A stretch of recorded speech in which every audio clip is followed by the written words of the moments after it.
சங்கீதம் 39ஆம் அதிகாரம் 1ஆம் வசனம் முதல் 13ஆம் வசனம் வரை.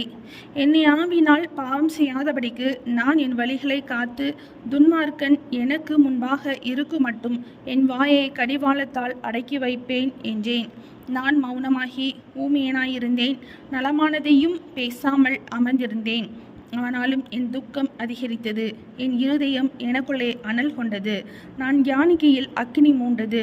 அப்பொழுது என் நாவினால் விண்ணப்பம் செய்தேன், கர்த்தாவே, நான் எவ்வளவாய் நிலையற்றவன் என்று உணரும்படி என் முடிவையும் என் நாட்களின் அளவு இவ்வளவு என்பதையும் எனக்கு தெரிவியும். இதோ என் நாட்களை 4 விரற்கடையளவாக்கினீர், என் ஆயுசு உமது பார்வைக்கு இல்லாது போல் இருக்கிறது.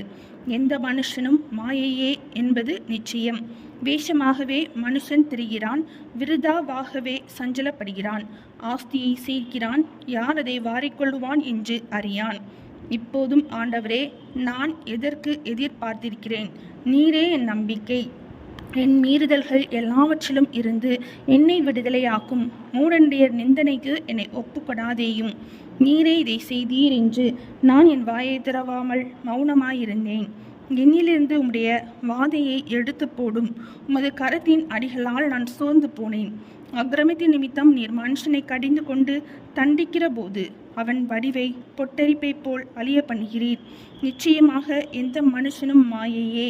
கர்த்தாவே, என் ஜெபத்தை கேட்டு என் கூப்பிடுதலுக்கு செவி கொடும்.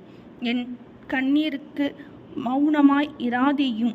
என் பிதாக்கள் எல்லாரையும் போல நானும் உமக்கு முன்பாக அந்நியனும் பரதேசியுமாய் இருக்கிறேன். நான் இனி இராமற் போகும் முன்னே தேறுதல் அடையும்படி என்னிடத்தில் பொறுமையாயிரும். சங்கீதம் 39ஆம் அதிகாரம் முடிந்தது.